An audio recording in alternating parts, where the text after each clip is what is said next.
given written notice 365 days from the date of the notice. So, okay, so let's just say we didn't renew with the village. You do have to cover us for another period, is that right or wrong? No.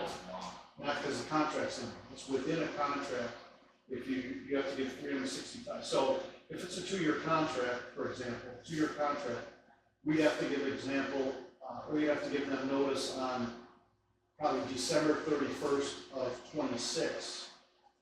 Well, even if it goes that far, then they're covering us through. So before, in order for, as an example, if we only want it to be a 1 year, we have to give them notice the day after we sign this. Well, for the day after we sign this, but that's just as an example. But we would only, if we go till July of next year, of 26, and give notice, we still have another year, we'd only be short than about 6 months. So that's still a point of contention, is the term. Dry hydrants, we decided, we suggest, or Josh suggested we rework that and take out some of the internal language where it's really just a one sentence. The village shall conduct an annual test of dry hydrants in the town. With the annual testing will be done by the village fire department. And I think they agreed to that. They did, and we said that we were going to craft language for them to review. I know we more or less went through it. And that's what you have in here. So I have it currently reading: the village shall conduct an annual test of dry hydrants in the town, with the annual testing to be done each spring by the village fire department. I added each spring since our meeting, so that's a point to review. All repairs found necessary for the dry hydrants will be the responsibility of the town, which is essentially what happened the last time, right? We repaired, so I asked to have that language put in there that it's our responsibility to maintain, for clarification. The reason why I added each spring is because, quite frankly, they're vulnerable to frost, frozen, broken pipe, lack of suction, all of those types of things. So if they're not functional in the spring, we would have the opportunity in decent weather to have them dug out and fixed, rather than if they choose to do it in November and they're broken, we go right into winter and we're essentially out that period of coverage, or pay more to have somebody excavate and fix it in the middle of that. And we'll give you a tidbit that talking to the fire chief, they are going out every 4 weeks to testing it, so they can blow it back and keep it clean and all things. So they said they've already been out there 6 times. That's good for us. Yeah, so you're okay with that language? Yeah. We're good with that. Reports, instead of upon request, reports annually the village shall provide the town with current list of all vehicles by the village for provision of fire and EMS services. I think they were okay with that. B was okay. C, the village will provide a list of names of fire and EMS. We asked that they add the person's position, that they add name and position. I think they're okay with that. Yeah, we kind of left it a little muddy, and again, said we would get back to them because we talked about their organizational chart and all that kind of stuff. So my best attempt at that was the village will provide annually a copy of its organizational chart, which would say, here's who they are and here's how many of what positions in a perfect scenario they would have, and a list of fire and EMS employees with their position and employment status. Employment status meaning full-time, part-time, on-call, whatever, however they want to define them, so that it's a little more descriptive. Good with that? Yeah. Jointly owned vehicles. All jointly owned vehicles will remain titled in the name of both the town and the village. The village will retain sole. The village will, even though we own 50% of those 4 vehicles, the village will retain sole discretion on the use and/or ongoing ownership or sale of these vehicles. If the jointly owned vehicles are sold, the funds will be divided and returned equally to each municipality. The prior sentence where it said and/or ongoing ownership or sale of these vehicles, discretion of the village. Josh's suggestion, it was a good suggestion that we had, with the town retaining right of first refusal. Makes sense. So that they basically, that way we know what they're trying to sell, if we wanna buy them, we can. But that way they have to advise us, otherwise this reads, they can just sell them and give us a check and not even tell us they're doing it. So, and then, my comment I made is, but this clause would go away, this whole joining would go away if we abdicated our ownership. And I think that goes back to what's the value of these things versus the cost of insuring and everything else potentially maintaining that type of thing. So we just have to figure out what the value of that is. And then B, a list of all, so still on jointly owned vehicles, a list of all department fire and rescue vehicles is attached to exhibit B. With regards to the two jointly owned vehicles in service, that says two. I thought three of them were still in service. So they said two, it's got to be changed to three. In the event of unexpected, with regard to the three jointly owned vehicles in service, in the event of unexpected and unbudgeted repairs, the town shall be responsible for 1/2 of the repair costs.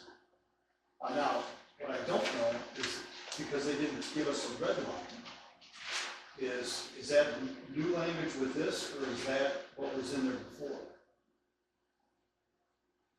Actually, we never had a jointly owned vehicle clause, so this is all a whole new clause. So they are now asking us, like I said, to maintain 50% of any repair costs. So again, this goes back to what's the value versus, and these are old vehicles, so they're going to continue to need service and all of this. So, Well, if a major thing, yeah, that's, also an automatic transmission board, and it's probably $15,000-$18,000. That goes, almost there. well, that's why before we agree to anything in this contract, we have to make a decision as a board.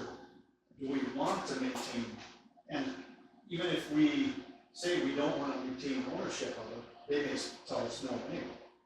They may not want, I don't know if they would want to take it all or not, but we just have to come to some decision on whether we want to leave this in here and maintain ownership or not.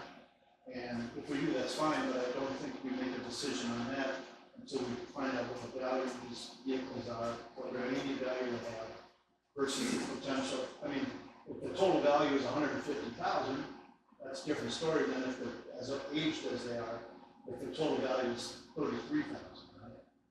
Versus the potential repairs and insurance costs.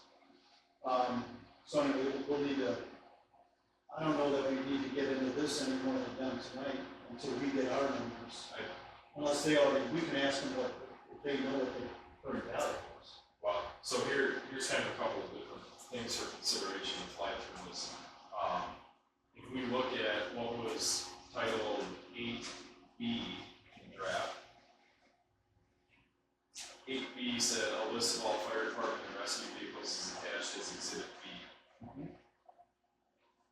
I think an easy way to kill a couple of birds with one stone here is that we request or we include the insured value.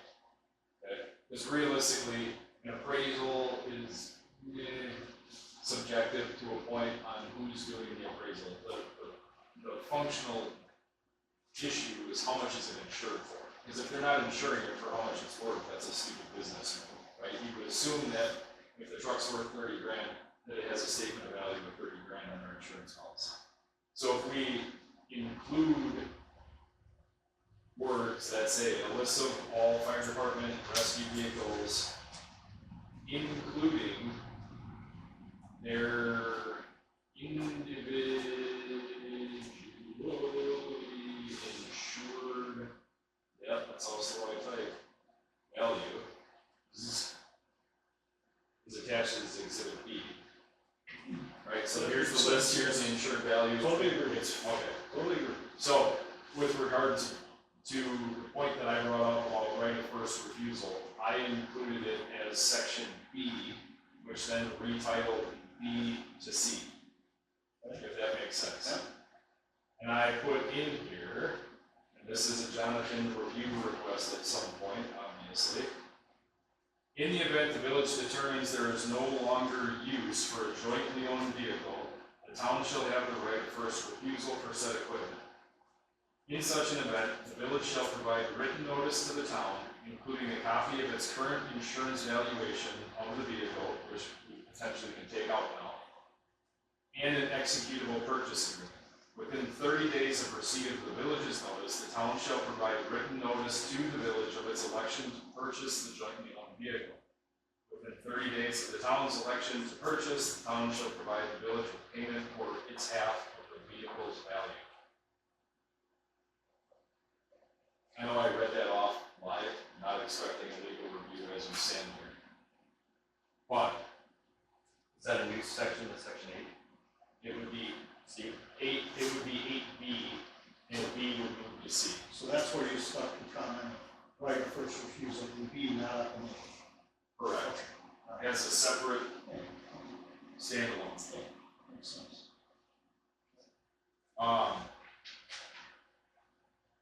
Going to new 8C, or former 8B, I've got a live brainstorm here regarding jointly owned vehicles in service. In the event that unexpected or unbudgeted repairs, the town shall be responsible for 1/2 of the cost of the repair. I could easily foresee that we will get a bill in the mail that says $3,000 or $30,000 with zero notice whatsoever. And I think that it would behoove us to include very similar language to the right of first refusal, that the town or the village shall immediately notify the town in writing, blah, blah, blah, of said estimated costs, not it broke, we're going to get it fixed, and then the bill shows up, right? The other thing is this, within 30 days of receipt, from a calendar perspective, should say 60 anyways, because if they, other than tonight, were to notify us on 3 days before the meeting, or 3 days after the meeting, worst case scenario, the day after a normal town board meeting, we have to have payment issued within 30 days. For something that's $3,000, maybe not that big of a deal. If it's $30,000, like they're talking about axles falling off of vehicles and things like that, it might be a sizable repair where we may need twofold. Number one, enough time to organize a meeting and figure out, is it a purchase thing? Is it, how are we paying for it, but also get money for it? Right? So, at some point, in the event of unexpected and unbudgeted repairs, the town shall be responsible for half the costs of the repair. I should say. I'm sorry, I thought you put language, you just said you put language in there for, that they have to let us know what these are before we move forward. I didn't, that was me reading this and thinking about this part. Yeah, and So, I agree with that. the village shall notify town in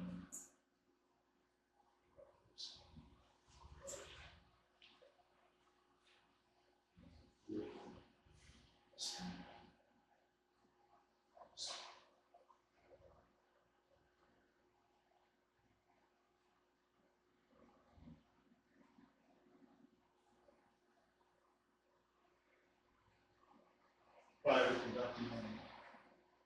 Okay. I think I would also like to see a statement, that says we also retain, the town also retains the right to obtain our own quotes for comparison. Who knows who they're using, how many quotes are they getting, et cetera, et cetera. I'm not saying we would, but, having it in there, we retain the right to get quotes as well. Right.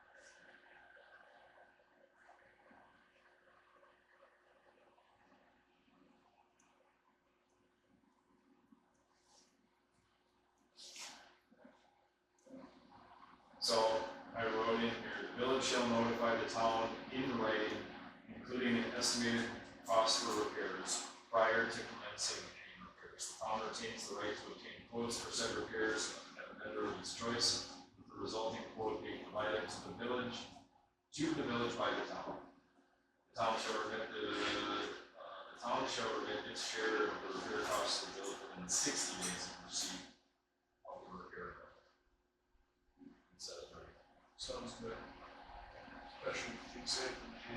Next clause is next clause is also new in catastrophic events. This is fairly long, A, B, and C. It's a new clause. Do you have any comments there that you might as well just start on?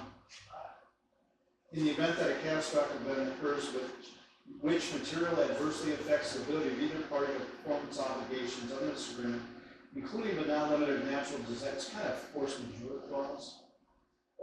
Epidemics, acts of terrorism, any other event other than reasonable control of the affected party may provide written notice to the other party requesting to renegotiate the terms of this agreement. Upon such notice, the party shall in good faith properly enter into negotiations to revise the terms of this agreement as may be necessary to them. There is a force majeure clause in here somewhere. D, 12D. The first part of this is really that. The second part, I would rather see that second part added to the force majeure and not be redundant. But when we get this to you, you'll be able to advise there. B, for purpose of this clause, a catastrophic event shall mean any event or series of related events that result in a declaration of state of emergency by a competent governmental authority affecting either or both parties, or B, otherwise renders the provision or receipt of fire and EMS services under this agreement impractical or unduly burdensome for either party.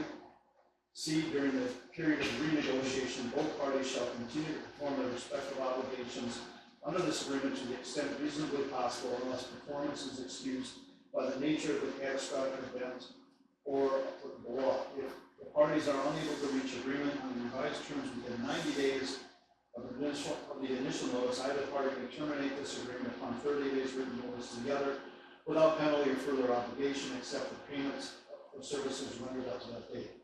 I think this is a clause that's going to be lawyer to lawyer on this as far as I don't have any, it's fairly understandable, fairly reasonable, but I think it'll come, how do you feel about the actual language versus what they do? Fire dues. This is a new clause, 10. They had 15 in there. Josh asked for 30, they agreed. Within 30 days of the town's receipt of fire dues received under the Wisconsin 2% fire dues program, the town shall provide written notice to the village of the amount received. I don't think either you or I had a real issue with that once they explained it. Other than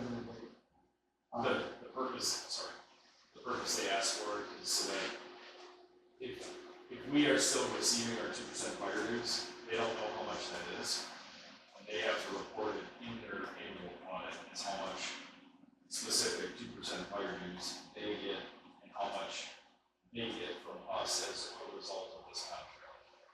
So it's a Well, we use it to really pay the. correct. Correct. Right. If overall the operational expense. Right. it's not, I think it's okay, and, you know, everything's a give or take, right, so we can claim that I gave you this. Additional amendments and additional provisions, these are word for word that I can see, as in the last contract, so I don't think we have to go through those, again, other than what you may recommend to us.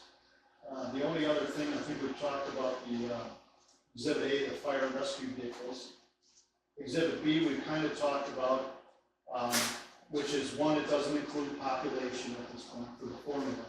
And the call volume, they're wanting to add mutual aid calls, plus on the town calls and village calls, 1/2 of mutual aid calls, plus a separate line where it has all. I don't know about you, I'm adamantly against this because The mutual aid is not. That's ridiculous. You know of any other department doing something like that?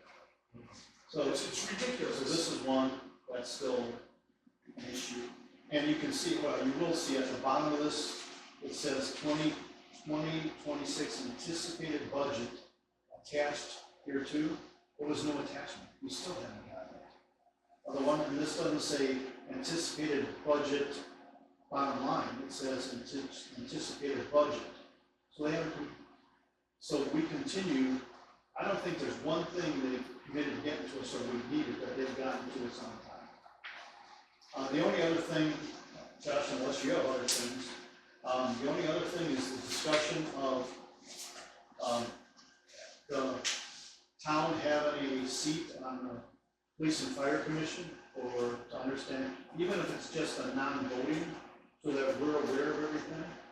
And they claim, well, you could, because they're public meetings, you can come to public meetings, that doesn't mean we get to say anything. I don't believe we can do that anymore. Well, We can't be on correct. Hang on a second. The request that came to you was, can the town board members be on police and fire commission? Already knew that was a no. The request should have been. And the way it was stated was the town, meaning a resident, not a town board member, can they have a seat, even if it's just a non-voting seat on it? We understood it couldn't be one of us. So that changes the request. So you're wondering if the town, someone who lives in the town can be on the fire? Mark can be on. Like a Mark wanted to be our rep to Just a question, if we're paying 50% of the budget, why don't we have 50% representation? because we're a customer. So the So PFC, how do we go about getting that change to a joint? We used to have a joint fire district back in the day, but I don't know, somewhere in the mid-2000s, what was it? 13. Things went to hell and it dissolved. I don't know the whole thing there, but, I think it's 2010. in the old days, if I'm not mistaken, Josh, Bonnie, you reflect on this. In the old days, when it was joint, when the equipment was, we buy a new fire truck, it's $1 million. Town pays 500. It was 50-50, if I remember correctly. Everything was 50-50. And then how it dissolved, I have no idea. I don't know what happened. But, that's why we're sitting here today. So it used to work fine for what, 40, 50, 80 years? Who knows? It was all volunteer too, so you didn't have staff. And that was a good thing. It's not that way anymore.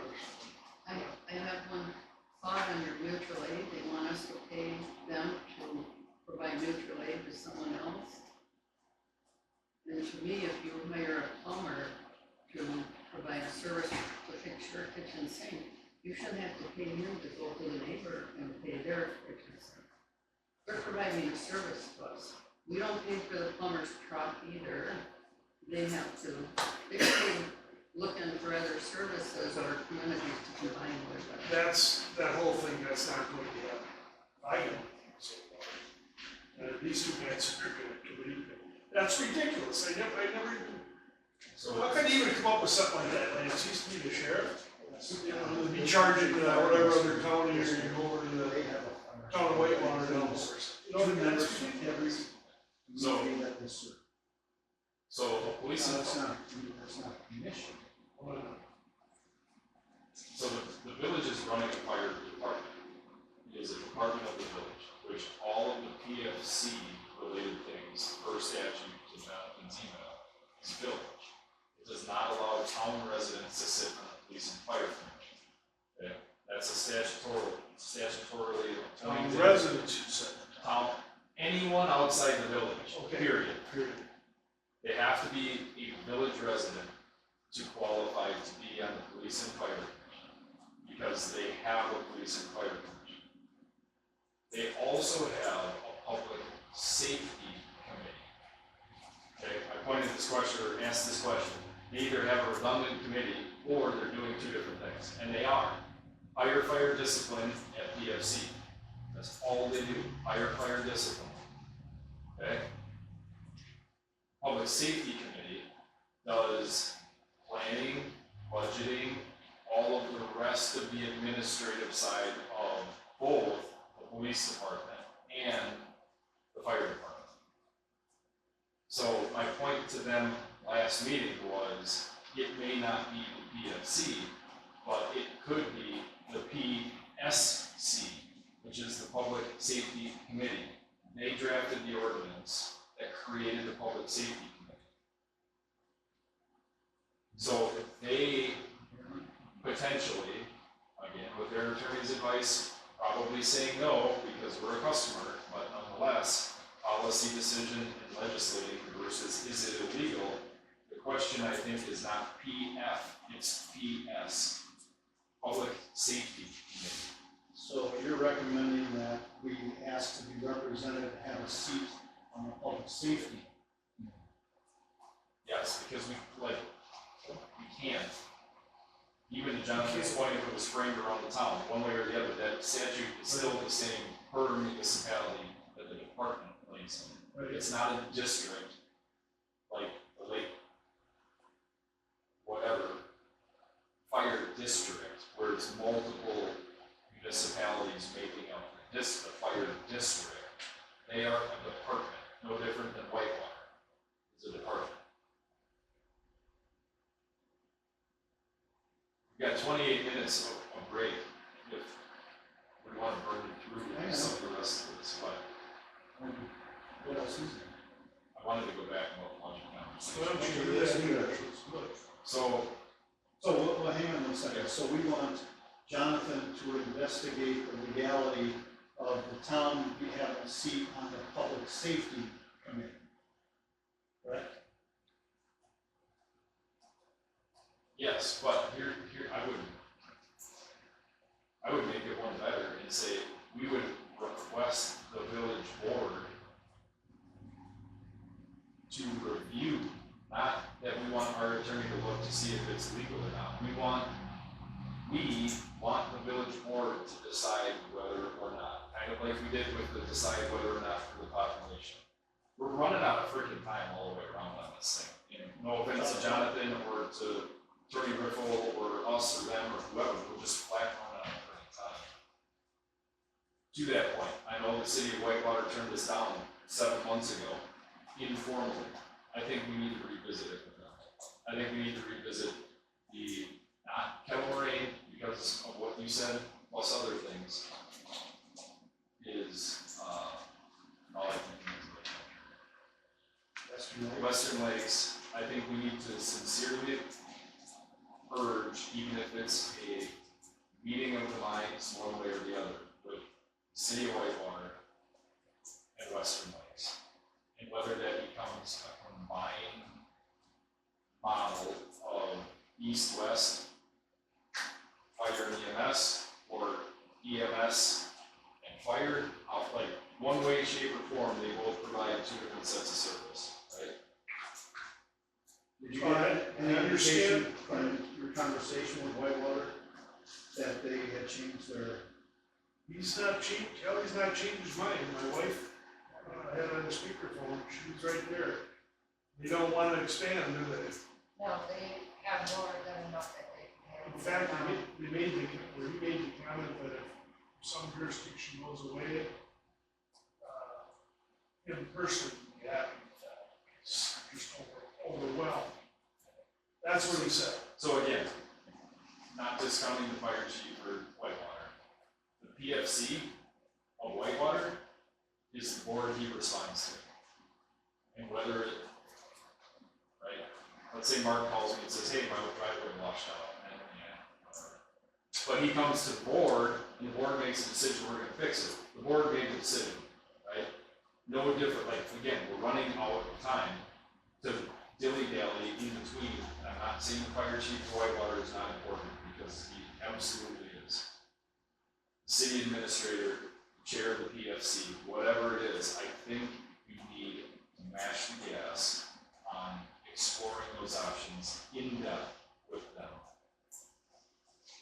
I'm okay with Frank, And when I as say we, chairman, sending a letter to the Whitewater City Board requesting a meeting for us to go talk to You them. want it done by letter to make it official? Well, I think we're. when I say we, I mean someone other than me, sorry.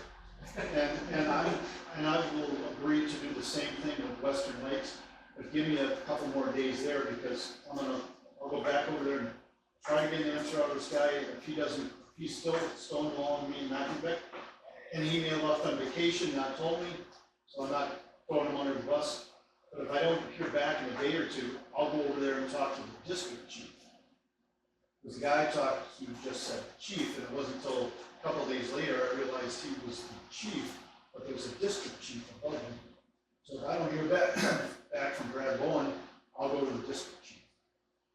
Let me do that, and if I still get nothing there, then we'll do the same thing with Western Mass. Okay, Michelle, are you in tomorrow or you off? Off? I am, but I don't know what time I'm coming in yet, unless I'm sick. Let's go back to the.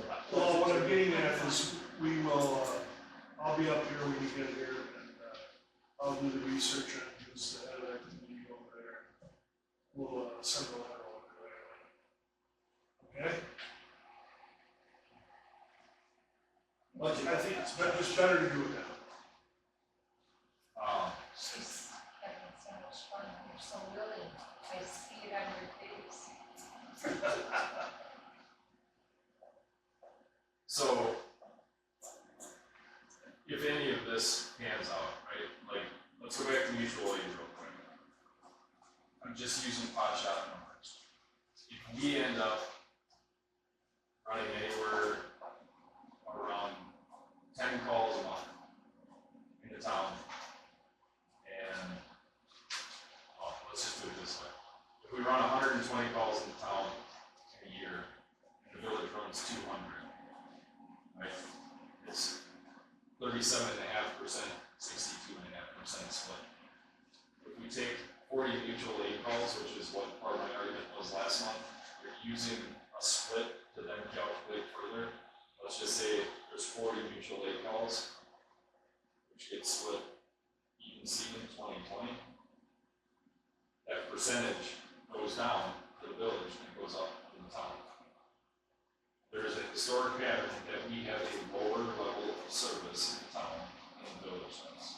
The number of calls received historically is less in the town than it is in the village. So by adding mutual aid, it's diluting the calculation in their favor.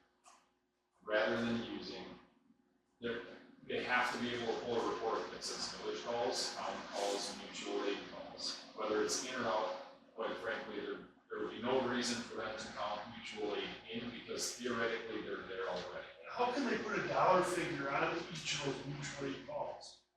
I don't know. That's ludicrous.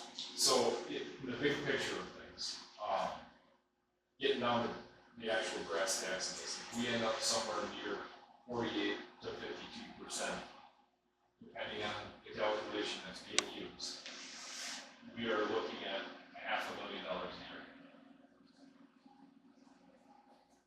which is $250,000 more a year than what we're currently paying, ballpark, roughly $250,000 more a year. But right now, today, no idea, like you said, what the basis is for 27. Correct. 500,000 a year, they may be up to 6 or 7 next year, depending on what they want to do with that budget. Correct. They So- have to provide that spreadsheet you keep asking for, period. Some sort of category, like, I get it, it's a budgetary estimate, yada, yada, yada, whatever. They have to be able, I would assume, I shouldn't say they have to be able to. I would assume that if they're running $1 million